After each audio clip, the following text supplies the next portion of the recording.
బహుశా భారతదేశంలోనే అతిపెద్ద భూకుంభకోణానికి సంబంధించిన ఈ సబ్జెక్టు మీద మాట్లాడడానికి ఈరోజు ఈ పత్రికా సమావేశం నిర్వహిస్తూ ఉన్నాం. నేను గతంలో పరిశ్రమల మంత్రిగా, మున్సిపల్ మంత్రిగా, పంచాయతీరాజ్ మంత్రిగా పనిచేసి ఉన్నాను. 10 ఏళ్ళు, దాదాపుగా 9.5 ఏళ్ళు పనిచేసి ఉన్నాను. కాబట్టి పూర్తి అనుభవంతో, పూర్తి అవగాహనతో ఇవాళ నేను మాట్లాడుతూ ఉన్నాను.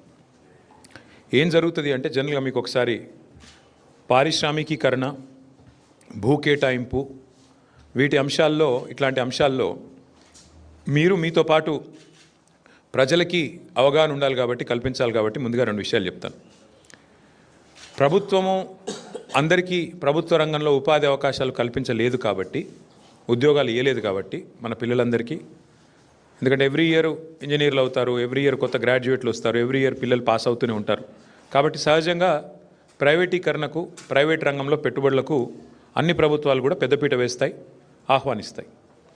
ఆహ్వానించినప్పుడు ఏం చేస్తాము? ఒక ప్రైవేట్ పరిశ్రమ వచ్చినప్పుడు వారికి రాయితీ మీద భూ కేటాయింపులు చేస్తాం. మార్కెట్లో ఉదాహరణకి ఇప్పుడు మనకు ఎగ్జాంపుల్ చెప్తున్నాను. హైదరాబాద్ నుంచి ఒక 20-25 కిలోమీటర్ల దూరంలో అక్కడ మార్కెట్ విలువ భూమిది ఎకరానికి 20 కోట్లు ఉన్నప్పటికీ మనం ఏం చేస్తామంటే కేవలం 2 కోట్లకో, 1.5 కోటికో, రిజిస్ట్రేషన్ వాల్యూ ఎంత ఉంటే అంతకో, ఆ పద్ధతుల్లో మార్కెట్ వాల్యూ ఎంత ఉన్నప్పటికీ చాలా రాయితీలు ఇచ్చి మనం జనరల్గా భూ కేటాయింపులు చేస్తాం. అసలు ప్రభుత్వాలు ఎందుకు భూమి కేటాయింపులు చేస్తాయి? ప్రైవేట్ రంగంలో ఉండే పారిశ్రామికవేత్తలకి ఉపాధి కల్పన కోసం, ఉద్యోగాలు ఇస్తారు పిల్లలకి, మన పిల్లలకి, మన రాష్ట్రంలో అనే ఉద్దేశం ఒకటైతే, రెండవది కంపెనీ పెట్టినప్పుడు సహజంగానే కంపెనీ ట్యాక్సులు కడుతుంది, రాష్ట్ర ఆదాయం పెరుగుతుంది, ఎకనామిక్ యాక్టివిటీ వస్తుంది. ఈ ఉద్దేశంతో మనం రాయితీలు ఇచ్చి భూ కేటాయింపులు చేస్తాం. ఇది ఈ ప్రభుత్వం ఆ ప్రభుత్వం అని కాదు. స్వాతంత్రం వచ్చిన నాటి నుంచి భారతదేశంలో ప్రతి ప్రభుత్వం, కాంగ్రెస్ ఉన్నా, తర్వాత టీడీపీ ఉన్నా, మొన్నటిదాకా బీఆర్ఎస్ ఉన్నా, ఎవరున్నా పారిశ్రామికవేత్తలకు, ప్రైవేట్ పెట్టుబడులకు స్వాగతం పలకడం అనేది ఒక ఆనవాయితీగా వస్తూ ఉన్నది. అయితే 10 ఏళ్ళు మేము ప్రభుత్వంలో ఉన్నప్పుడు మా దగ్గరికి చాలామంది వచ్చారు. అందులో కొంతమంది బ్రోకర్లు ఉన్నారు, కొంతమంది పారిశ్రామికవేత్తలు ఉంటారు. వాళ్ళు వచ్చి ఏం చెప్తారంటే, సార్ హైదరాబాద్లో మాకు విలువైన భూములు ఉన్నాయి, నాకు నాచారంలో ఒక 10 ఎకరాల భూమి ఉంది, గతంలో ప్రభుత్వమే కేటాయించింది, నేను అక్కడ పరిశ్రమ కూడా ఒక 10 ఏళ్ళు నడిపినా, కానీ ఇప్పుడు పరిశ్రమ మూతబడిపోయింది, ఇప్పుడు ఆ 10 ఎకరాలు నేను ఏమైనా చేద్దామంటే నాకు మరి అది పారిశ్రామిక జోన్లో ఉంది, అక్కడ నేను అపార్ట్మెంట్లు కట్టుకుంటా, నాకు పర్మిషన్ ఇయ్యి అని చెప్పి కొంతమంది బ్రోకర్లు వచ్చారు. నేను చాలా నిర్ద్వందంగా చెప్పిన, అది ప్రజల సొమ్ము, ప్రభుత్వం ఇచ్చిన భూమి అంటే అది ప్రజల సొమ్ము, నీకు అడ్డికి పావు షేర్ ఇచ్చిండ్రు, చాలా తక్కువ రేటుకు త్రోవే ప్రైస్కి నీకు ఇచ్చిండ్రు. ఇస్తే నువ్వు దానిలో పరిశ్రమ నడపాలా, ఉపాధి కల్పించాలా. కల్పించినావు కాబట్టి, కొంత నడిపినావు కాబట్టి నీకు సేల్ డీడ్ కూడా ఇచ్చేసింది గవర్నమెంట్. కానీ ఇవాళ నువ్వు అపార్ట్మెంట్లు కట్టుకొని మొత్తం డబ్బులు నువ్వే మింగుతా అంటే అది చాలా తప్పు. ఎందుకంటే అక్కడ ప్రైవేట్ రంగంలో ప్రైవేట్గా కొనుక్కుంటే అక్కడ 50 కోట్లు ఉంటుంది ఎకరం నాచారంలో. మరి నువ్వేమో ఎప్పుడో 20 ఏళ్ళ కింద తీసుకొని ఇప్పుడు దాన్ని ప్రైవేట్గా మొత్తం నేను మొత్తం గుటకాయ స్వాహా చేస్తా, నాకు మద్దతు ఇవ్వంటే నేను ఇవ్వలేను బాబు అని చెప్పిన. సరే మాకు డబ్బులు ఆఫర్ చేసినారు, చాలా చేసినారు. అట్లా కాదు సార్, మీకు ఇంత ఇస్తాం, అంత ఇస్తాం, nothing doing, we will not do this, we will not entertain this అని చెప్పి మేము ఆ రోజు ఎక్కడా కూడా ఇట్లాంటి కన్వర్షన్లకు మేము తావు ఇవ్వలేదు. కానీ ఇవాళ ఎంత పెద్ద భూకుంభకోణం అంటే, ఇవాళ రేవంత్ రెడ్డి ప్రభుత్వం తెరలేపింది సామాన్యమైన భూకుంభకోణం కాదు. 1 కాదు, 2 కాదు. హైదరాబాద్లో చాలా చాలా పెద్ద ఎత్తున మన దగ్గర పారిశ్రామిక వాడలు ఉన్నాయి.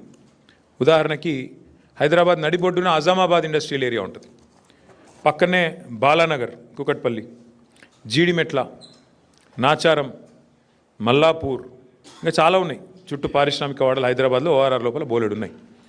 ఎక్కడ కూడా ఇవాళ మార్కెట్లో మీరు చూసినట్టయితే అక్కడ ఎకరం 40-50 కోట్లకు తక్కువ ఎక్కడ ఉండదు. గజాల లెక్కనే ఉంది, ఎకరం లెక్క కూడా లేదు. గజాల చొప్పున 2 లక్షలు, 1,00,000-1,50,000 గజానికి ఈ స్థాయిలోనే ఉంటుంది. ఇవాళ అట్లాంటి భూముల్లో రేవంత్ రెడ్డి ప్రభుత్వం తెరలేపిన కుంభకోణం ఎంత పెద్దది అంటే, దాదాపు 9,200 పైచిలుకు ఎకరాలు, దాదాపు 9,300 ఎకరాల భూమి హైదరాబాద్లో. అంటే మీరు సగటున 40 కోట్లు వేసుకున్న ఎకరానికి దగ్గర దగ్గర 4 లక్షల కోట్లు, దగ్గర దగ్గర అంటే 3.5 లక్షల కోట్ల నుంచి 4 లక్షల కోట్ల మధ్యన మార్కెట్ వాల్యూ ప్రకారం. లేదు 50 కోట్లు వేసుకున్నారనుకో సగటున, దగ్గర దగ్గర 5 లక్షల కోట్ల విలువ చేసే ఆస్తిని అందులో మరి ఇవాళ ఆయన అనుయాయులకు, ఆయన వందిమాగదులకు, ఆయన బామ్మర్దులకు, ఆయన తమ్ముళ్లకు, ఆయన చుట్టూ ఉండే బ్రోకర్లకు ఇవాళ ఒప్పందాలు కుదిరించి ఒక అతిపెద్ద భూకుంభకోణానికి రేవంత్ రెడ్డి ప్రభుత్వం మొన్న జరిగిన కేబినెట్ సమావేశంలో తెరలేపింది. ఇది నేనేదో ఊరికే ఆషామాషిగా ఆరోపణలు చేయట్లేదు. ఎక్కడెక్కడ విలువైన భూములు ఉన్నాయో ఇవాళ హైదరాబాద్ చుట్టూ అక్కడ రేవంత్ రెడ్డి ముఠా వాలిపోయింది. మొన్న కొండా సురేఖ గారి ఉదంతమే దానికి ఒక క్లాసిక్ ఎగ్జాంపుల్. కొండా సురేఖ గారి కుమార్తె ఆ రోజు కొన్ని ఆరోపణలు చేసింది నిర్దిష్టంగా. మిగతా ఆరోపణలు పక్కన పెడితే ఒక స్పష్టమైన ఆరోపణ ఆ రోజు చేసింది. అమ్మాయి మంచిరేవులలో ఒక భూమి ఉంది, ఆ భూమిలో రేవంత్ రెడ్డి గారి బ్రదర్ కన్నుబడ్డది. అందుకే ముఖ్యమంత్రి గారు జపాన్లో ఉంటే కూడా మేము అక్కడ ఆ భూమి కాడికి పోయేందుకు ఎండోమెంట్స్ రోడ్డు పర్మిషన్ ఇస్తే, ఎండోమెంట్స్ వాళ్ళు ఉన్న భూమిలోకి వెళ్ళి రోడ్డు పర్మిషన్ ఇస్తే ముఖ్యమంత్రి గారు జపాన్లో ఉండి కూడా ఆ ఫైల్ తెప్పించుకొని ఆపేసిండు. అంటే ఒక రియల్ ఎస్టేటు దందా చేసేవాడు ముఖ్యమంత్రి అయితే ఏమవుతుంది అంటే ఒక ఇది అవుతుంది. ఇలా ఆయన ఆలోచన అంతా కూడా భూముల చుట్టూ, భూమి చుట్టే పరిభ్రమిస్తూ ఉన్నది. ఇవాళ జరుగుతున్నది ఏంటి అంటే పక్కన బుద్వేల్లో మూసీ ప్రాజెక్టు పేరు మీద అక్కడ కుంభకోణం, అట్లాగే మెట్రోలో భూమి మీద కన్నేసే మెట్రో CFOని బెదిరించి ఎల్ఎన్టీని మెట్రోలోకి వెళ్ళి ఎలగొట్టిండు. 1-2 కాదు నేను చెప్పేది, ఉదంతాలు మీరు చూడండి, ఒక ప్యాటర్న్ చూడండి. సెంట్రల్ యూనివర్సిటీ భూముల మీద కన్నేసి అక్కడ విద్యార్థుల మీద అక్కడ అసలు మొత్తం బుల్డోజర్లతో అర్ధరాత్రి పోయి మొత్తం 400 ఎకరాల మీద కన్నేసి అక్కడ అరాచకం చేసిండు. అప్పుడు సుప్రీంకోర్టు ఆపింది.